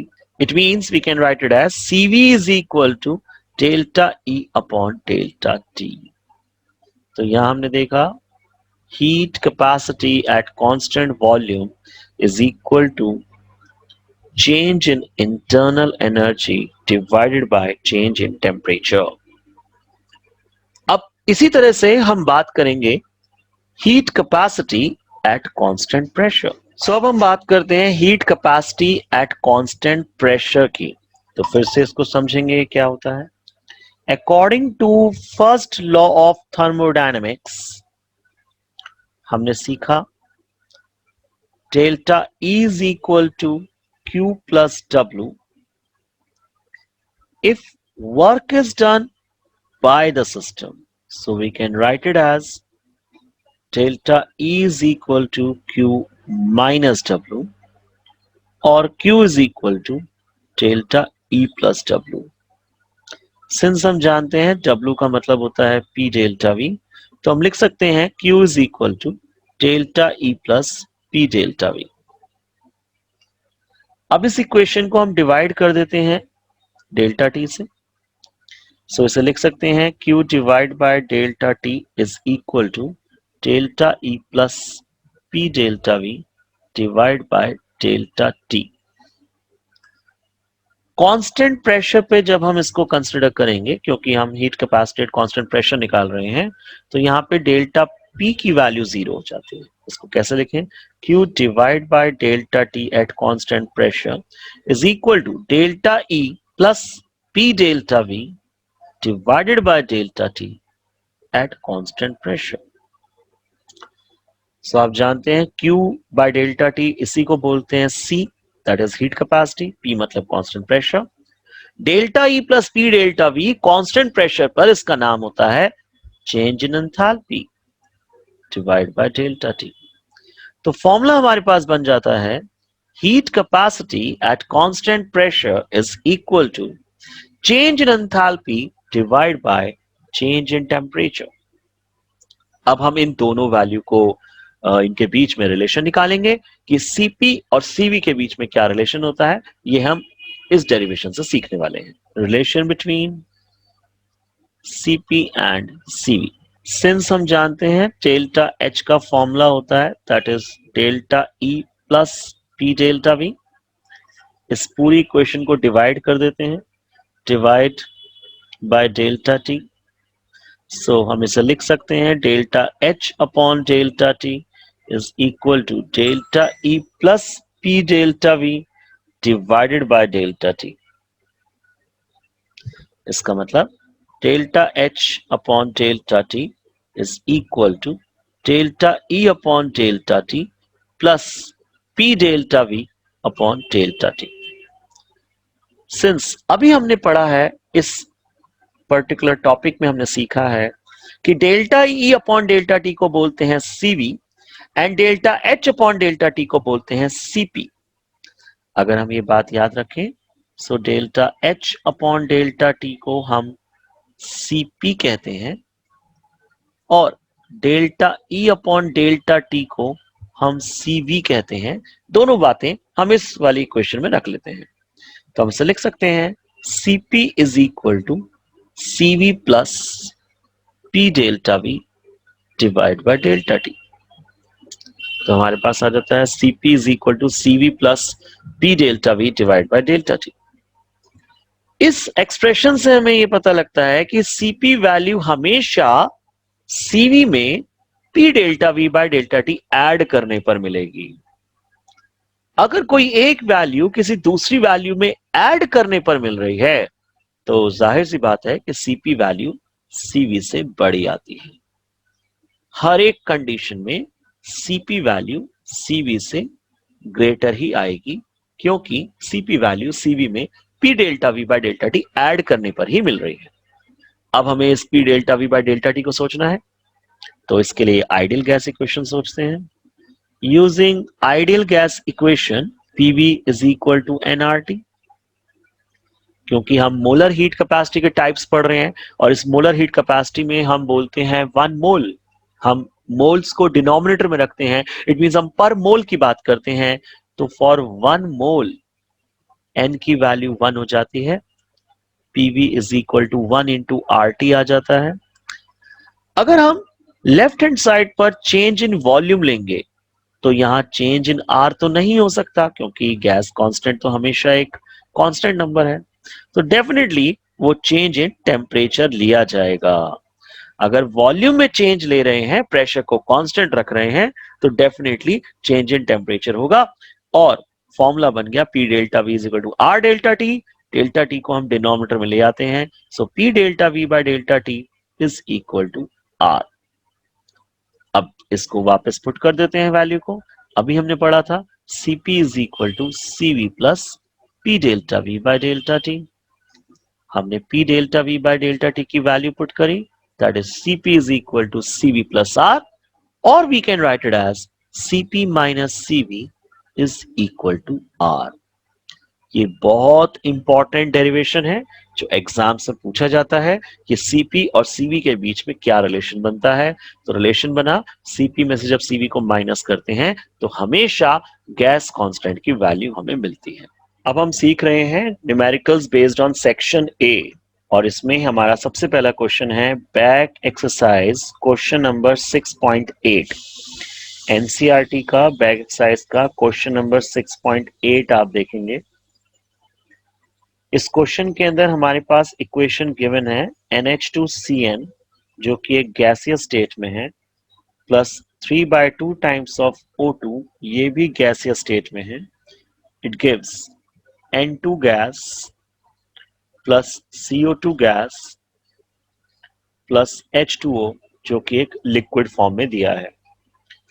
Question की wordings हैं, the reaction of cyanamide with dioxygen was carried out in a bomb calorimeter and delta U was found to be minus 742.7 kilojoule पर मोल। Question में हमें delta U की value बताई गई है, that is minus 742.7 kilojoule पर mole. Calculate enthalpy change, आपको delta H की वैल्यू निकालनी है, it's a question mark. Temperature आपको बताया गया है 298 केल्विन। अब इसका रिलेशन आप जानते हैं जो हमने सीखा था, डेल्टा एच डेल्टा यू, इनमें रिलेशन होता है delta H is equal to delta U plus P delta V. लेकिन यहाँ प्रेशर तो हमें कुछ दिया ही नहीं है, वॉल्यूम चेंज भी नहीं बताया है, तो अब हमें दूसरा रिलेशन सोचना होगा, that is delta H is equal to delta U plus delta N G R T. इसमें से हमारे पास डेल्टा एच हमें निकालना है, डेल्टा यू हमें दिया है, आर की वैल्यू आपको याद होती है, किलो जूल्स में आर की वैल्यू रखी जाती है 8.314 इंटू 10⁻³ किलो जूल पर मोल। ये आर की वैल्यू है, टेम्परेचर दिया हुआ है। अब हम डेल्टा एन जी के लिए सोचेंगे। तो डेल्टा एन जी कैसे निकालें? डेल्टा एन जी का फॉर्मूला होता है moles of gaseous product minus moles of gaseous reactant. तो पहले हम गैसियस प्रोडक्ट ढूंढते हैं। हमारे पास N2 का 1 मोल है, CO2 का भी 1 मोल है, तो गैसियस प्रोडक्ट हो जाते हैं 1 + 1 minus moles of gaseous reactant. तो ये NH2CN का 1 मोल गैसियस है। इसी तरह से 3/2 O2 भी गैसियस है, दैट इज 1 + 3/2। जब इसे हम सिंप्लीफाई करेंगे तो ये वैल्यू बन जाती है, दैट इज 1 - 3/2, इट मीन्स -1/2। अब इन सभी वैल्यूज को इस फॉर्मूले में पुट कर लेते हैं। Delta H is equal to -742.7 kilo joule per mole minus this is plus delta NGRT। Delta NG की वैल्यू माइनस आ रही है, दिस इज -1/2।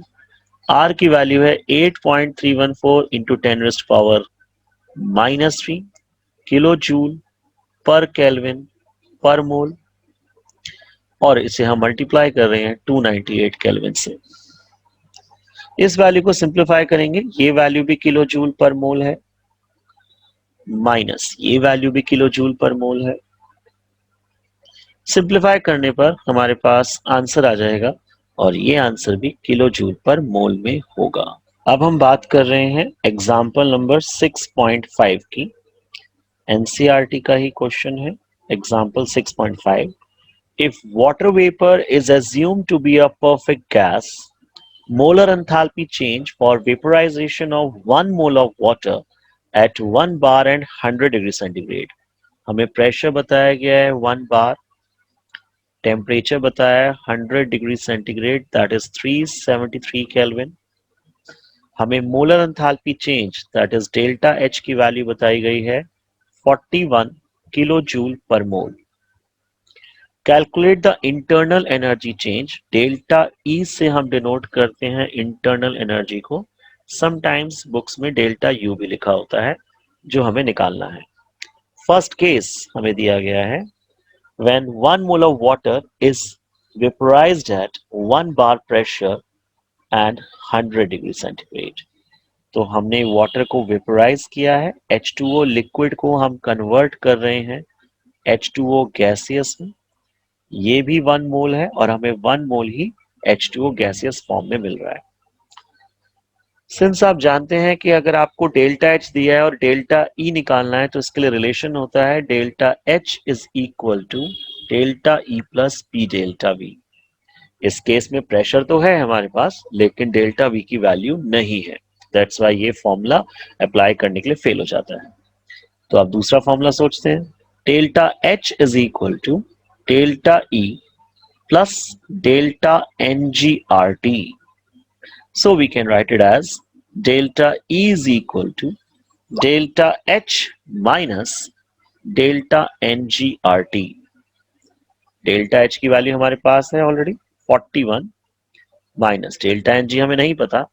R की वैल्यू किलो जूल्स में सोचेंगे, दैट इज 8.314 इंटू 10⁻³ टेम्परेचर की वैल्यू हमारे पास है 373। अब अगर डेल्टा NG की वैल्यू कैलकुलेट हो जाए तो इसको निकालना इजी हो जाएगा। डेल्टा NG निकालने का फॉर्मूला होता है NG of products minus NG of reactants. हमें प्रोडक्ट साइड पे देखना है कि क्या कोई गैसियस सब्सटेंस है, तो यस H2O का 1 मोल है। अब इसी तरह रिएक्टेंट साइड पे देखना है तो क्या कोई गैसियस सब्सटेंस है, आंसर इज नो। यहाँ पे कोई गैसियस सब्सटेंस हमारे पास नहीं है, और क्योंकि गैसियस सब्सटेंस नहीं है इसलिए यहाँ पे Ng ऑफ रिएक्टेंट 0 हो जाता है। 1 - 0 वैल्यू 1 आती है। इस वैल्यू को हम यहाँ पे पुट कर लेते हैं, और जब इसे आप सॉल्व करेंगे तो आंसर आएगा this much kilo joule per mole. Next example हमारे पास है एग्जाम्पल नंबर 6.8 एनसीईआरटी। इस क्वेश्चन में आपको बताया गया है, assuming the water vapor to be a perfect gas, calculate the internal energy change. आपको डेल्टा ई की वैल्यू निकालनी है, that's a question mark. 1 mole of water at 100 degree centigrade, हमारे पास H2O है, लिक्विड फॉर्म में है और ये 100 डिग्री सेंटीग्रेड टेम्परेचर पर है।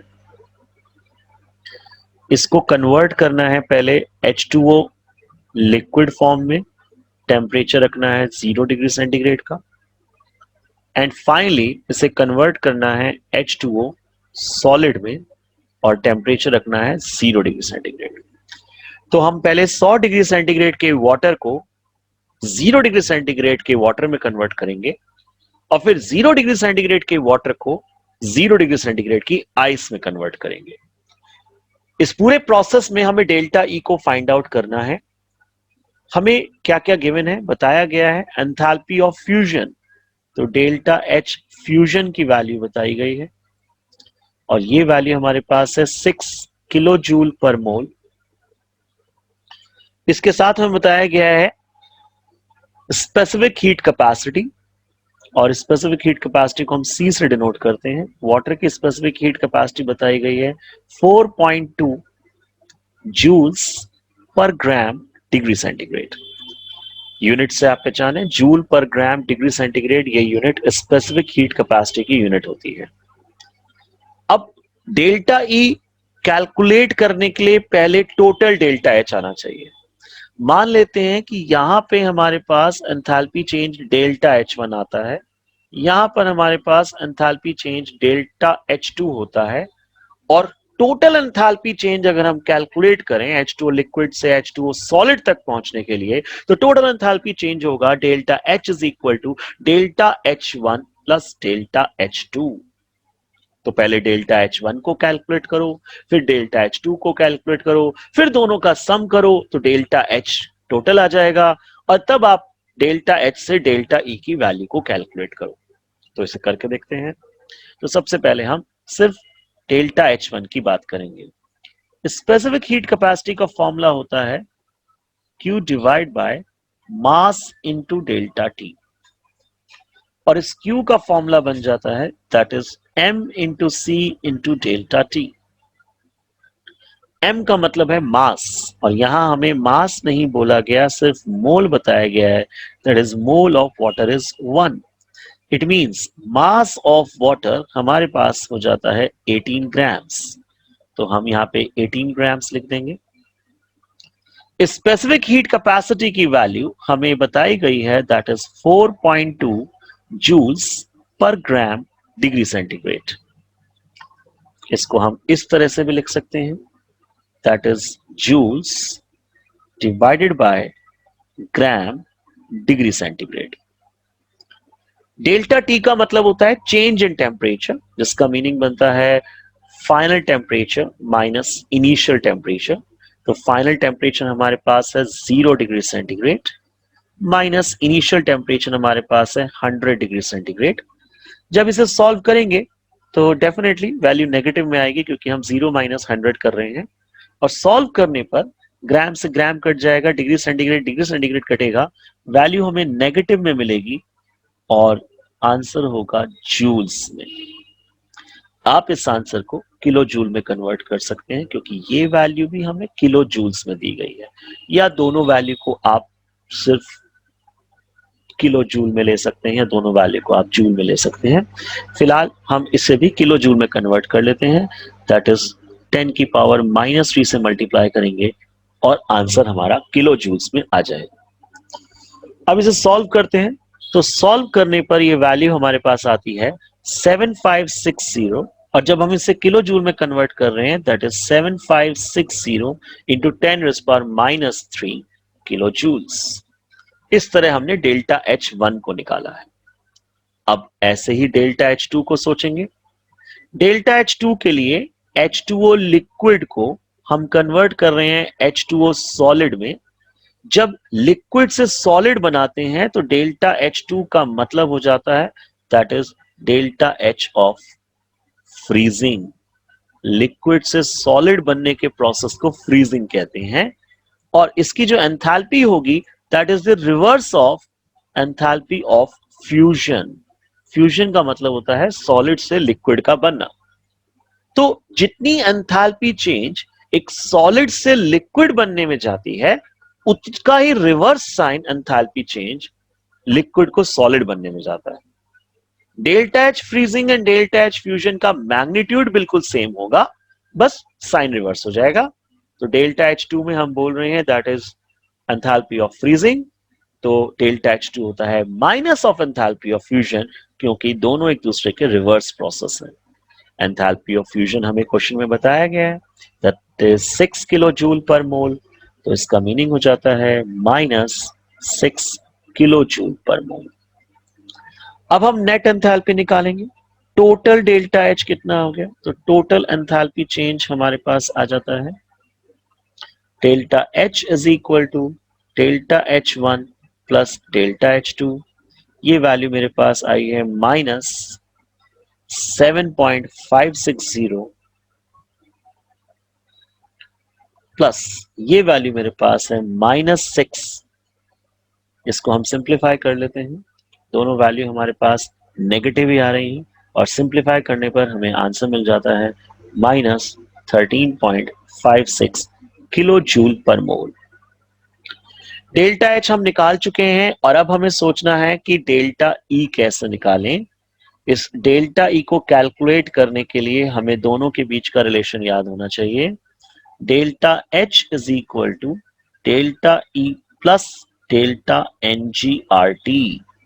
सो delta E is equal to delta H minus delta N G R T. Delta H हमारे पास है -13.56 माइनस, अगर डेल्टा एन जी पता लग जाए उसे हम आर और टी से मल्टीप्लाई कर लेंगे तो इजिली डेल्टा ई निकल जाएगा। चलिए डेल्टा एन जी के बारे में सोचते हैं। हम H2O लिक्विड को कन्वर्ट कर रहे हैं H2O सॉलिड में, और जब डेल्टा एन जी निकालते हैं जिसका फॉर्मूला होता है N G of product minus N G of reactant. अफसोस यहाँ पे ना तो प्रोडक्ट साइड पे कोई गैसियस सब्सटेंस है, ना ही रिएक्टेंट साइड पे कोई गैसियस सब्सटेंस है। सो हमें लिखना होगा 0 माइनस 0 दैट इज 0। तो डेल्टा एन जी की वैल्यू 0 आ गई, और जब 0 को आर और टी से मल्टीप्लाई करेंगे तो ये वैल्यू भी 0 हो जाएगी, और इसका मतलब डेल्टा ई का आंसर भी यही हो जाता है -13.56 किलो जूल पर मोल। अब हम कर रहे हैं back exercise question number 6.7। NCERT की बैक एक्सरसाइज का question number 6.7। In a process 701 joule of heat is absorbed by a system. It means हमें Q की वैल्यू बताई गई है, एब्सॉर्ब्ड वर्ड बोला है तो इसे पॉजिटिव लेंगे 701 joules, and 394 joule of work is done by the system. Work is done by the system है, इसीलिए इसे नेगेटिव लिया जाएगा, और ये वैल्यू हमारे पास है that is 394 joules. What is the change in internal energy for the process. हमसे डेल्टा ई की वैल्यू पूछी जा रही है। हमने सीखा था कि डेल्टा ई निकालने का फॉर्मूला होता है that is Q plus W। Q को विद साइन रखना है, और ये वैल्यू हमारे पास है that is 701 positive sign, plus W की वैल्यू विद साइन रखनी है दैट इज -394 जूल्स। दोनों वैल्यू को सॉल्व कर लेते हैं, पॉजिटिव वैल्यू बड़ी है, नेगेटिव वैल्यू छोटी है, आंसर पॉजिटिव आएगा, this much joules. I hope आपको ये क्वेश्चन समझ में आया होगा। हमारा नेक्स्ट क्वेश्चन है back exercise question number 6.9। NCERT exercise का क्वेश्चन है calculate the number of kilo joule of heat. It means Q की वैल्यू क्वेश्चन मार्क है। To raise the temperature of 60 gram of aluminium. हमें mass बताया गया है aluminium का W, जिसे हम M भी लिख सकते हैं, और ये वैल्यू हमें बताई गई है 60 grams of aluminium from 35 degree centigrade to 55 degree centigrade. Initial temperature 35 degree centigrade है, जबकि फाइनल टेम्परेचर हमें बताया गया है that is 55 degree centigrade. Change in temperature हम निकालेंगे that is T2 minus T1, it means 55 minus 35 और ये वैल्यू आती है 20 डिग्री सेंटीग्रेड। क्वेश्चन में कहा गया है मोलर हीट कैपेसिटी, जिसके बारे में हम पढ़ चुके हैं Cm, और इसकी वैल्यू बताई गई है दैट इज 24 जूल्स पर मोल पर केल्विन। अब फॉर्मूला सोचेंगे। Cm का फॉर्मूला होता है heat divided by number of moles into delta T। So Cm is equal to heat Q divide by N into delta T। Q की value हमें निकालनी है, तो इसका फॉर्मूला बन जाता है that is Cm into N into delta T। Molar heat capacity हमारे पास है 24 जूल्स पर मोल पर केल्विन। N का मतलब है नंबर ऑफ मोल्स, जिसका मीनिंग है 60 gram divide by atomic mass. Aluminium का एटॉमिक मास 27 होता है। डेल्टा T का मीनिंग होता है चेंज इन टेम्परेचर, तो यहां चेंज इन टेम्परेचर 20 रखा जाएगा। याद रखिए 20 में हम 273 ऐड नहीं करेंगे, क्योंकि जब भी हम चेंज इन टेम्परेचर लेते हैं तो हमेशा दो टेम्परेचर का डिफरेंस लिया जाता है, और इसमें 273 ऐड नहीं करते। अगर 273 ऐड करा तो ये चेंज बहुत बड़ा हो जाएगा और हमारा आंसर रॉन्ग आएगा। अगर आपको केल्विन में ही कन्वर्ट करना है तो इसका सही तरीका है कि आप 35 में पहले 273 ऐड कर लें, दिस मच केल्विन। फिर आप 55 में भी 273 ऐड कर लें, that is this much kelvin.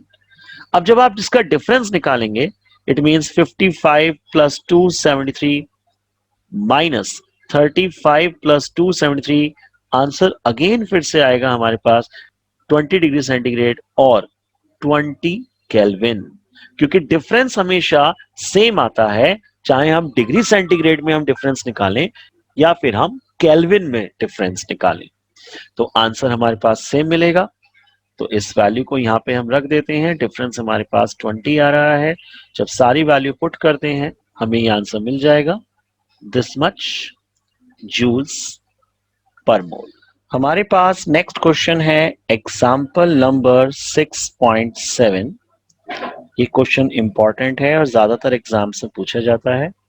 A swimmer coming out from a pool is covered with a film of water weighing about 18 grams.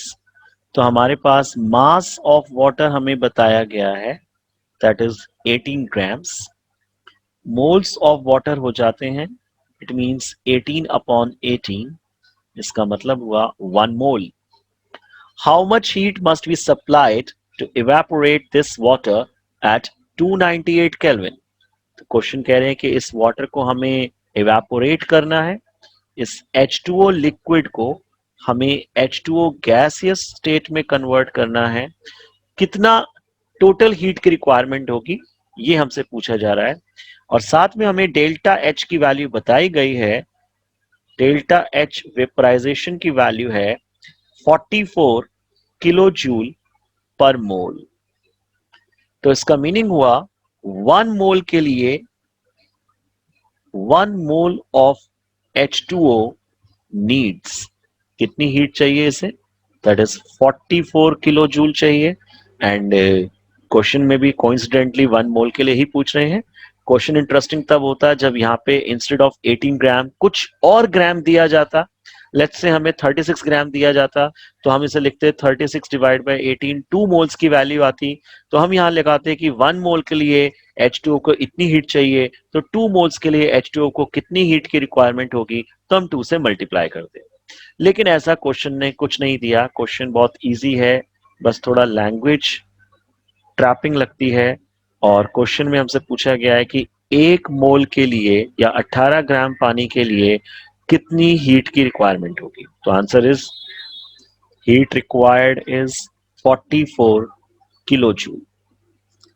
अब क्वेश्चन का सेकंड पार्ट हमसे कहता है calculate the internal energy of vaporisation. इसका मतलब question में हमें पूछा जा रहा है डेल्टा ई की वैल्यू कैलकुलेट करेंगे। सो डेल्टा ई कैसे निकालेंगे, delta H is equal to delta E plus B delta V। Question में हमारे पास डेल्टा V तो है ही नहीं, दूसरा रिलेशन सोचते हैं। Delta H is equal to delta E plus delta NGRT। So delta E का फॉर्मूला हो जाता है, it means delta H minus delta NGRT। ये वैल्यू ऑलरेडी हमारे पास है 44 माइनस डेल्टा एनजी हमें नहीं पता। आर की वैल्यू किलो जूल्स में होती है 8.314 इंटू 10⁻³ टेम्परेचर, क्वेश्चन ने हमें टेम्परेचर दिया है दैट इज 298 केल्विन। तो इस टेम्परेचर को अगर हम रखेंगे तो यहां पर हमारे पास हो जाएगा दिस इज 298 केल्विन। अब हमें डेल्टा एनजी के लिए सोचना है। अगर डेल्टा एनजी की वैल्यू मिल जाती है तो इसे कैलकुलेट करना इजी हो जाता है और इसका आंसर होगा this much kilo joule per mole. Delta N G कैसे निकालें? तो उसका सिंपल तरीका है, delta NG is equal to NG of products minus NG of reactant. Gaseous product देखते हैं तो गैसियस प्रोडक्ट हमारे पास 1 है, गैसियस रिएक्टेंट तो एक भी नहीं है, this is 1 minus 0 that is 1। इस वैल्यू को हम यहाँ पे पुट कर लेंगे, ये वैल्यू हमारे पास 1 आ रही है। जब इसे सिंप्लीफाई करेंगे तो हमारे पास आंसर आ जाएगा that is 41.53 kilo joule per mole. I hope आपको ये क्वेश्चन समझ में आया होगा। अब हम इस पे नेक्स्ट क्वेश्चन करते हैं और इसका नाम है एग्जाम्पल नंबर 6.6 जो कि एनसीईआरटी का क्वेश्चन है। क्वेश्चन में कहा गया है 1 gram of graphite, it means हमें मास बताया गया है ग्रेफाइट का, जिसे हम कार्बन लिखते हैं, इसका मास है 1 ग्राम्स। तो हम मोल निकाल सकते हैं, तो मोल्स ऑफ कार्बन हमारे पास हो जाते हैं जिसे हम N से रिप्रेजेंट करते हैं दैट इज 1/12 क्योंकि कार्बन का एटॉमिक मास 12 होता है।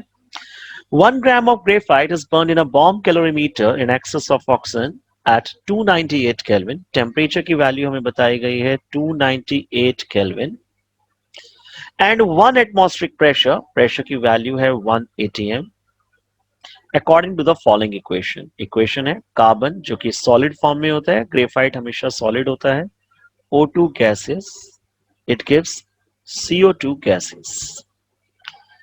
इनकी स्टेट्स लिखनी कंपलसरी है क्योंकि इसी से आप डेल्टा एनजी निकाल सकते हैं। तो डेल्टा एनजी अभी निकाल लेते हैं, आगे यूज होगा इसका।